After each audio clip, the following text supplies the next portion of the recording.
ইব্রাহিম নবী চোখের পানি ফেলাইয়া কান্না করে, ও আমার পিতা, যদি কোনো সন্তান বিপদের মধ্যে পড়ে যায়, মুসিবতের মধ্যে পড়ে যায়, তখন সর্বপ্রথম মা বাবা গিয়া বাঁচানোর চেষ্টা করে, মা বাবা গিয়া হাজির হইয়া যায়। ও আমার বাবা, আমি বড় মুসিবতের মধ্যে পড়েছি,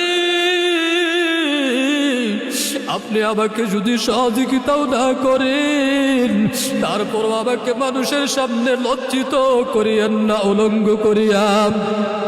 চোরে শুনে না ধর্মের কথা, আদর সন্তানের কথা শুনে না, আদর সিদ্ধান্ত নিয়ে নেয়। সামনে অগ্রসর যখন হবে, ইব্রাহিম নবী ডাক দিয়া বলে, বাবা আপনি কি তাকাইয়া দেখেন না, আমি ইব্রাহিমকে সহযোগিতা করার জন্য লক্ষ লক্ষ আসমানের ফেরেশতারা কেমন যেন তাকাইয়া রইছে। ও আব্বা জান, আপনি এই কাজটা করিয়েন না, করিয়েন না। একটা পর্যায়ে আদর তার সন্তানকে উলঙ্গ করার জন্য চলে গেলেন। যখন কাপড়টা খুলে ফেলে, রহমতের ফেরেশতাগুলা যখন সরে যায়, আগুনের মধ্যে ইব্রাহিম আলাইহিস সালাতু ওয়াস সালাম পড়বে। আমার আল্লাহ তাকাইয়া দেখে আমার খলিল কেমন যেন আগুনের মধ্যে পুড়ে যাবে, কেমন যেন ছারখার হয়ে যাবে। না না না, আমার খলিল, তার কোনো বিপদ দেওয়া যাবে না, যাবে না, যাবে না। জিবরাইলকে যাইয়া কোরআনের আয়াত নাজিল করে দেয়, কুল্না ইয়া নারু কুনি বারদাও ওয়া সালামান আলা ইব্রাহিম।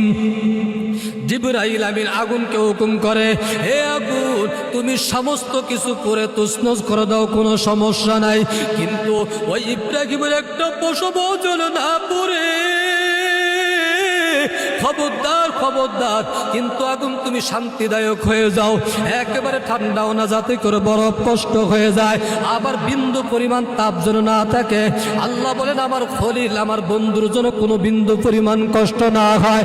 সালামান আলা ইব্রাহিম। আগুন আল্লাহর হুকুম পাইয়া কেমন যেন শীতলদায়ক হয়ে গেলেন, এয়ার কন্ডিশন হয়ে গেলেন। আর জিবরাইল গিয়া ও ইব্রাহিমকে পরীক্ষা করার জন্য গিয়া হাজির হইয়া যায়। বলে, ভাই জিবরাইল। জিবরাইল গিয়া যখন ইব্রাহিমকে ডাক দিয়া বলে, পয়গম্বর, বলেন বলেন, আপনার এই বিপদের সময় আপনার বাবা আপনার থেকে বিমুখ হয়ে গেল, আপনার এলাকার মানুষ বিমুখ হয়ে গেল, সবাই আপনার বিপক্ষে আগুনের মধ্যে পালাইয়া দিবে। আরে ইব্রাহিম, বলো আমি তোমার জন্য কি সহযোগিতা করতে পারি? ইব্রাহিম নবী আল্লাহর দিকে তাকাইয়া বলে, ও ভাই জিবরাইল,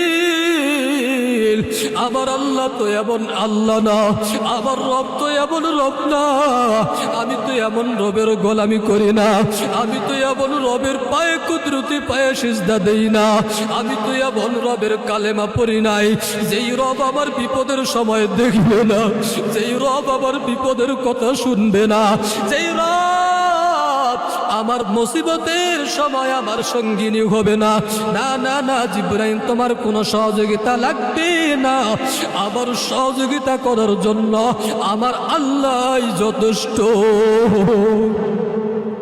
হযরত ইব্রাহিম ওই আগুনের মধ্যে যখন ফালাইয়া দেয়, কয়েকদিন তাকে কোনো ক্ষতি হয় না, বিন্দু পরিমাণ ক্ষতি হয় না।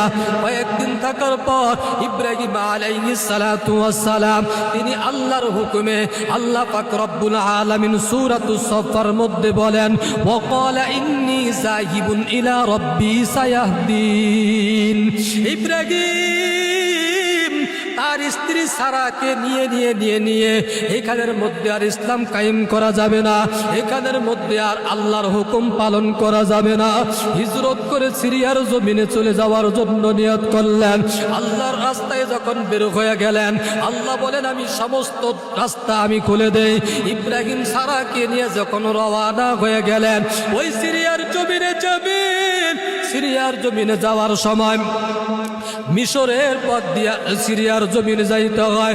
মিশরের পথ দিয়া যখন ইব্রাহিম যায়, ওই মিশরের জালেম বাদশা ছিল, নারীর প্রতি আকৃষ্ট ছিল। ইব্রাহিম নবীর স্ত্রী সারা বড় সুন্দরী, যখন রাস্তা দিয়ে হাঁটতেছেন সারা আর জানাইয়া দেয়, প্রহরীদেরকে জানাইয়া দেয়, এরে যাও যাও যাও, ওই সুন্দরী মহিলাটাকে আমার সামনে নিয়ে আসো। প্রহরীরা যখন ধরে ধরে এরকম ভাবে যখন ইব্রাহিমের স্ত্রীকে যখন নিয়ে ওই জালেম বাদশার খাস কামরার মধ্যে নিয়ে যায়, পয়গম্বর ইব্রাহিম বড় বড় মালিকের কুদরত শুরু হয়েছে। ইব্রাহিম নবী দোয়া করে, দয়ার মালিক, আমি আমার মাতৃভূমি ত্যাগ করে চলে যাইতেছি, আমি জালেমের শাসক থেকে দূরে যাইতেছি, আরেক জালেমের ঘাতকের কাছে আইসা পড়ছি। ও দয়ার আল্লাহ, কুদরতি ভাবে আপনি আমাদেরকে হেফাজত করেন। আমার আল্লাহ জানায় দেয়, ইব্রাহিম তোমার বিবির বিন্দু পরিমাণ ক্ষতি হবে না, কারণ তোমার বিবি ওই জালেমের কাছে গিয়া কি করবে সব কিছু একবারে এসডি তুমি দেখতে পারবা। সুবহানাল্লাহ। কাদের রত্তুদারি বরকামাল, আনতা রব্বি আনতা হাসবি জুল জালাল, তুই কাদের জলিলুল্লাহ কাহাকার, বারহালে তুই মেরা নিগাহদার। জালেম বাদশা সারা দিকে যখন হাত বাড়ায়, হাতটা আল্লাহ বাঁকা করে দেয়, পা বাড়াইলে পাটা বাঁকা করে দেয়। জালেম বাদশার বুঝতে দেরি না, এটা সাধারণ কোনো মানুষ হইতে পারে না। আমি এত চেষ্টা করার পরও তার ধারেও যাইতে পারি না। ডাক দিয়া বলে, বোন তুমি কে, কি তোমার পরিচয়, এত কি তোমার পাওয়ার? ওই মহিলা সারা ডাক দিয়া বলে, জালিম বিন্দু পরিমাণ পাওয়ার আমার নয়, কিন্তু আমার পরিচয় জানো, আমি হলাম সাইয়্যিদুনা হযরত ইব্রাহিম আলাইহিস সালাতু ওয়াস সালামের স্ত্রী। এবার ওই জালেম এবার ইব্রাহিমকে আনলেন, আইনা সম্মানের সাথে বলতেছে, ওই জালেমের একটা দাসী ছিল আম্মাজান হাজারা আলাইহিস সালাতু ওয়াস সালাম, এটা ইব্রাহিমকে দিয়া দিলেন, দাসীটাকে দিয়া দিলেন। ইব্রাহিম নবী সারার অনুমতি ক্রমে তিনি বিবাহ বন্ধনে আবদ্ধ হয়। লম্বা ইতিহাস। হযরত সাইয়্যিদুনা হযরত ইব্রাহিম আলাইহিস সালাতু ওয়াস সালাম প্রায় ৮৬ বছর কোনো সন্তান নাই, ছেলে সন্তান নাই, কন্যা সন্তান নাই, কারণ সন্তান দেওয়ার মালিক হলেন আমার আল্লাহ। হযরত ইব্রাহিম আলাইহিস সালাতু ওয়াস সালামের সন্তান নাই, তিনি হাজারা আলাইহিস সালাতু ওয়াস সালামকে বিবাহ করার পর তিনি দুইটা হাত উঠাইয়া দোয়া করেন, রব্বি হাবুলি মিনাস সালিহিন, রব্বি হাবুলি মিনাস সালিহিন।